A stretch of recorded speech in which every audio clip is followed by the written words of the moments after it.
Flying cars have been symbols of the future for a century and counting. So where are all the flying cars? Well, they're hidden in plain sight.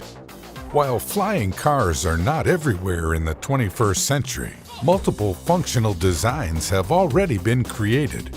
Aeromobile is currently on its 4th iteration of its flying car, with multiple successful prototype flights under its belt and a planned 2023 release of its flying supercar. Commercial entities such as Uber are also hoping to bring this technology to the mass market. Uber has been working with Caram Aircraft to develop flying cars for its proposed Uber Air service. While this may seem to indicate progress towards making flying cars a lived reality, the age of the flying car is still a ways away.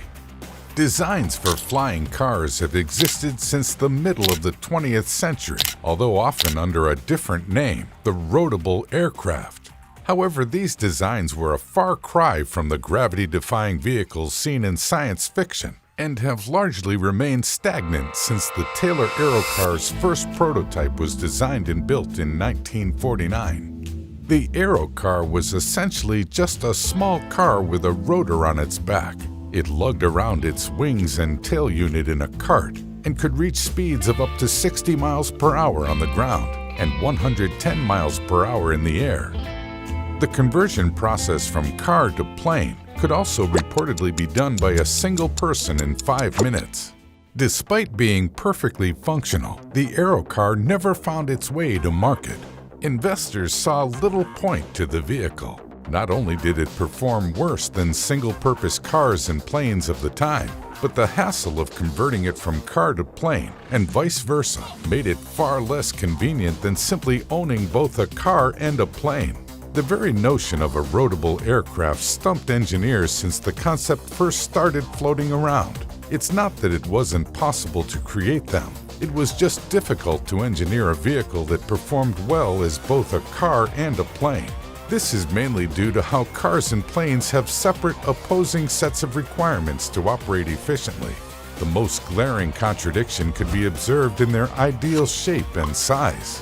While a car needs to be wide and heavy enough to generate downforce to stay on the road, a car-sized plane would also need to be light and narrow enough for it to be aerodynamic and generate the necessary lift for takeoff. However, one breakthrough in aviation technology could be the key to making flying cars more feasible: electric vertical takeoff and landing, or eVTOL. This is the very technology Uber is hoping to capitalize on as it tries to make its commercial flight service a reality.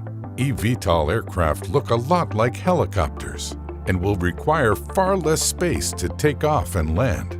This will also require far less fuel than traditional aircraft, as their launch systems will be electrically powered. Regardless of the feasibility of designing and constructing a flying car, the real reason why we still don't see them in common use today is primarily due to logistics.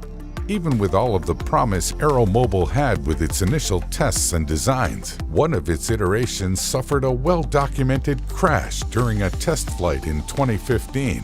This delayed the company's certification process. Despite the numerous functional designs for flying cars over the years, safety concerns have prevented governments from giving manufacturers the green light to make flying cars commercially available, and with good reason too. Driving a car is already dangerous enough as it is. Every year, approximately 1.3 million people die as a result of road traffic crashes. Up to 50 million more people suffer non-fatal injuries, with many incurring a disability due to their injury.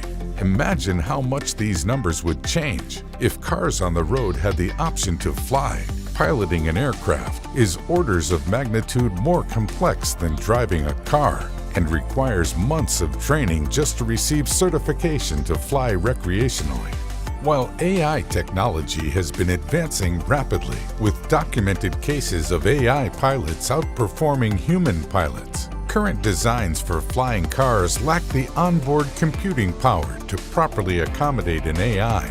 For flying cars to even begin to approach reality, safety systems akin to those featured in airports must be implemented on a national and eventually global level. One way this could be achieved would be by outfitting all flying cars with communications technology that would enable them to interface near instantaneously with satellites for navigation as well as other flying cars. The problem is that technology like this is being developed, but it's not quite there yet. Billions of dollars must also be invested into constructing infrastructure to accommodate this new type of vehicle. Even in a world where flying cars are air taxis for the most part, vertiports must still be constructed to give pilots a hub where they can take off and land as they pick up and drop off passengers. And what happens when these flying cars become commercially available? Good luck buying one for yourself. Aeromobile will be charging a cool $1.6 million when its car of the future hits the market. It's been a century of engineers and automakers exploring the concept of a flying car. And after the endless examples that never made it to the market, we are faced with this dilemma. Do we hold on to flying cars, the stuff of science fiction, for years? Or do we come up with a new vision of the future